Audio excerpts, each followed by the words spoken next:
What's up guys, Lucky Locks here, welcome back to another video. And today we're going to be looking over the LFA, which number is it? LFA 98 Fremd versus Oliveira. It's coming up tomorrow, Friday the 29th. Should be a pretty good card, and there's no UFC this weekend, so we got to make some money somehow, so let's get right into it, man. The first two fights, I'm not going to lie to you guys, I did no research on these two. I'm not really going to pick them. We've got one person has 3 professional fights, the other one has none in the first bout, and then it's a guy with no professional experience whatsoever fighting a guy with 1 professional fight in the second one. My book's not even offering these fights, and I just honestly don't really feel like it's worth it. Pretty hard to get a read on those two anyway, so I'm going to stay away from those two, from these two right here, and just going to move right on to Tabitha Ricci and Vanessa Marie Grimes. And this one I'm going to go with Ricci. She's 3-0, Grimes is 1-5. For one, Ricci's a minus 1,600 favorite in this fight. You know, the book's not always right, but like, come on guys, minus 1,600. She's 3-0, she won on LFA last September. She's 11 years younger than Grimes is at 25. And Grimes she's 1-5, 36 years old. She has a height advantage of about 5 inches. But she's just taken 5 straight losses. 3 of them by submission.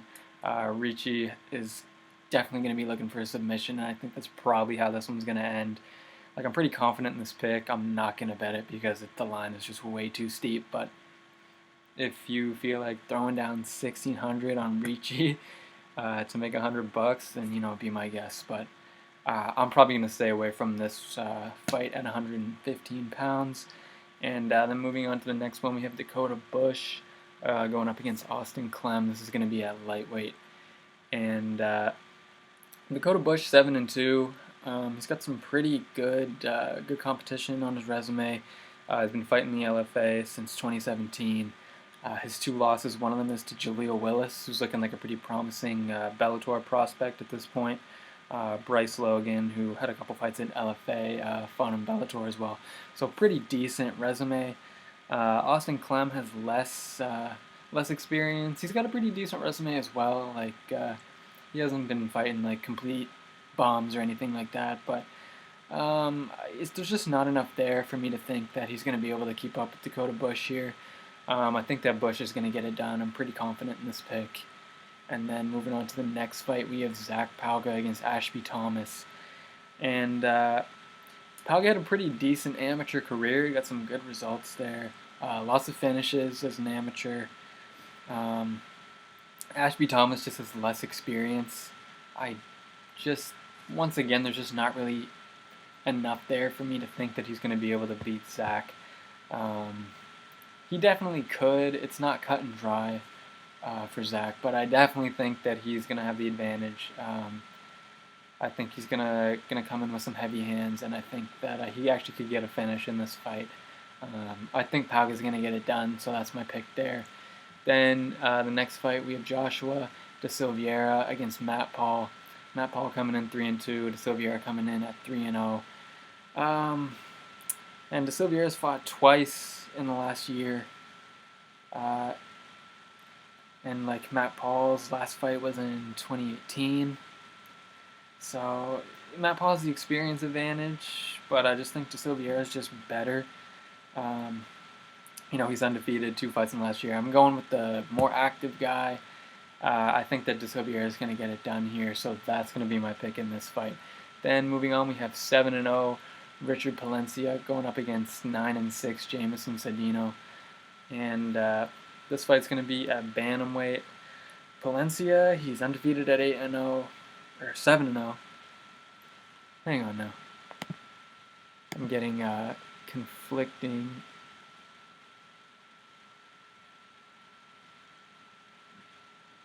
Yeah, see, they got him at 8-0 here, and then on the actual card lineup, he's okay. Anyway, he's undefeated. 7 or 8, take your pick. He trains at the MMA lab, which I really like. We've got some good fighters training out of there, like I believe Sean O'Malley trains there. I believe that Cannonier trains there as well, if I'm not mistaken. Either way you look at it, it's a good gym that he's training at. He hasn't fought since 2018. which, isn't great. But Jameson Sardino is on a 5-fight losing streak, which spans 2013 to, or not. He's actually won his last fight, so I shouldn't say that.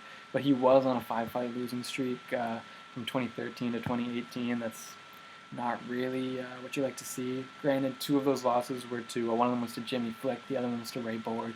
So that's pretty good competition right there. But he hasn't fought since 2019, which is less time off than we're seeing with Palencia. But I just really don't think Sardino's going to get it done. I'm very confident in Palencia in this one. So that's definitely going to be my pick there. Then we have JJ Okanovich, who is fighting against Lucas Clay.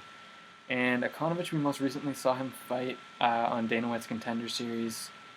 He got a decision win there. His striking doesn't look great, I'm going to be honest with you. He's got good grappling. He's on a 7-fight win streak, which I like, 4 finishes.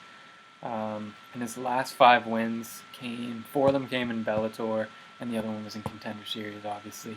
So I like that resume a lot. The striking's not quite there. Lucas Clay, I mean, he doesn't look bad. He's got a good resume, too. He only has 1 loss. I definitely wouldn't count him out. There's just not enough substance there for me to think that he's going to be able to get it done. Even with kind of some of the deficiencies in Okanovich striking game, I just don't see it. This isn't really a very confident pick for me. I believe Okanovich is something like a -130 right now. This is going to be my pick, Okanovich, but it's not one of my more confident picks on the card, that's for sure. But there is decent value there, so I think I probably will end up betting that come tomorrow. And then we have the main event, and that's going to be Josh Fremd versus Bruno Oliveira. This fight's going to be at middleweight, 185. And Fremd, we've seen he fought twice in 2020. Both of them were first-round knockouts, which, you love to see. He's got heavy hands. He's much younger than Bruno is.